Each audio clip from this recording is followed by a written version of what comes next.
Ndabahaye amahoro mwese mukunda imico n'akaranga vy'Uburundi. Izina ry'iwanje ni Feliciano Bankunguka mumenyereye mu kiganiro Nyibutsa Akaranga gica ku muhora wa YouTube kuri Nyibutsa Akaranga TV.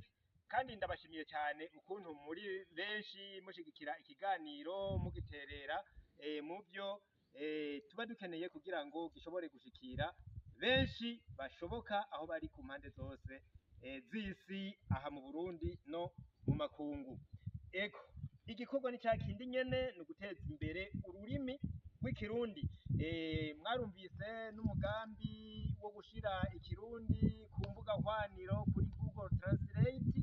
Ni umugambi umaze gutangura, biyumvira yuko uzotera imbere. Abarundi baba mu gihugu ca Leta Zunze Ubumwe za Amerika barashikirije uwo mugambi Leta y'u Burundi, bakabifuza yuko rero woja mu ngiro mu minsi iri imbere. Nuko rero mwarumvise amajambo y'ikirundi akenewe kugira ngo bizokunde si make.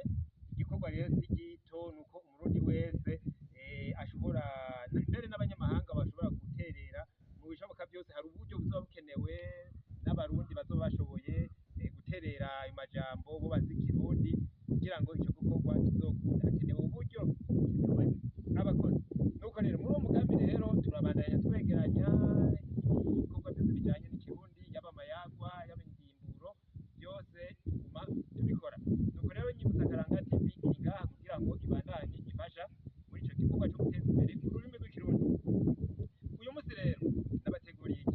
Turi muri mayagwa y'ikirundi, ni ukwegeranya amayagwa arimwo byinshi murabizi, arimwo imigani, arimwo ibitito, ibisongozo, ibyivugo byinshi. Nanjye rero ubu ngira ndabashikiriza akaririmbo niyumviriye kazoshobora gufasha abanyeshuri kugwaruka, barya abanyeshuri bakiri batoya igihe bari kw'ishure baririmba kugira ngo babe barinezereza. Akaririmbo kavuga ati buke buke niko rugendo. Kubera iki buke buke ni urugendo? Byose ni kugenda buke buke. Umunyeshuri atanguye mu wa mbere ntadebukirwe, akabandanya gushika azoheze amashuri yiwe. Eka noneho barahera no mu mashure mato mato amwe yo kwimenyereza, guhera mu wa mbere wo kwimenyereza imyaka 3 hanyuma akaja mu mwaka w'ishure shingiro, kubandanya gushika muri kaminuza naho no kubandanya. Nuko rero akaririmbo kavuga ati buke buke niko rugendo. Tukumvirize, kavuga ati buke buke niko rugendo, buke buke bukomeza igihoni, buke buke bushikana umuziba ku mugezi, buke buke inyoni zizica abanyeshure nimukunde ibikorwa, buke buke tuzotera imbere.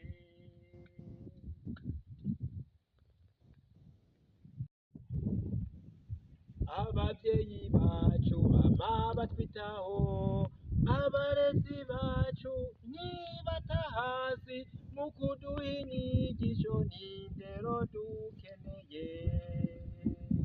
Buke buke niko rugendo, buke buke bukomeza igihonyi, buke buke bushikana umusiba ku mugezi, buke buke inyoni zishica abanyeshure nidukunda ibikorwa, buke buke tuzotera imbere. Ishure soko ry'ubumenyi n'umuvukano, twegeranye twese utunywanishe uduteza imbere. La la la la. Buke buke niko rugendo, buke buke bukomeza igihonyi, buke buke bushikana umusiba ku mugezi, buke buke inyoni zishica abanyeshure nidukunda ibikorwa, buke buke tuzotera imbere. Murakoze cyane. Ako nakaririmbo niyumviriye ni ku ruhande rw'abanyeshure, bumva ariko mvuga ni buke buke niko rugendo.